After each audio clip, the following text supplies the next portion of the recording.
ഈ ലോകത്തില് ഏറ്റവും കൂടുതൽ ശമ്പളം കിട്ടുന്ന ജോലി ഏതാ? സർക്കാർ ജോലിയാണോ? പിന്നെ റിട്ടയർഡ് പോയാലും വലിയ പെൻഷൻ കിട്ടൂലേ മാസം മാസം. വേറെ ജോലിക്ക് എങ്ങനെ കിട്ടൂല? ചേട്ടൻ അഭിപ്രായത്തില സർക്കാർ ജോലി തന്നെ ഒരു ധാരണയില്ലേ? എന്ത് ജോലിക്കായിരിക്കും ഏറ്റവും ശമ്പളം കിട്ടുക? ഗവൺമെന്റ് ജോലിക്കായിരിക്കും ലോകത്തില്. ആണോ? ലോകത്തിലെ ഏറ്റവും ഹയസ്റ്റ് സാലറി കിട്ടുന്ന ശമ്പളം കിട്ടുന്ന ജോലി എന്തായിരിക്കും? ഒരു ഐഡിയ ഇല്ലേ? എഞ്ചിനീയർ ആയിരിക്കും. വൈ എന്താ അങ്ങനെ തോന്നാൻ കാര്യം? ഏറ്റവും കൂടുതൽ ഡിമാൻഡുള്ള ജോബ് അതായിരിക്കും. ആണോ? എന്താണ് ഏതായിരിക്കും ലോകത്തിലെ ഏറ്റവും കൂടുതൽ ശമ്പളം കിട്ടുന്ന ജോലി?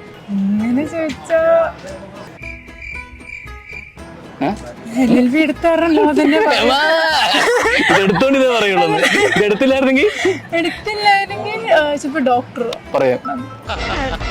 ബുദ്ധി വേണോടാ.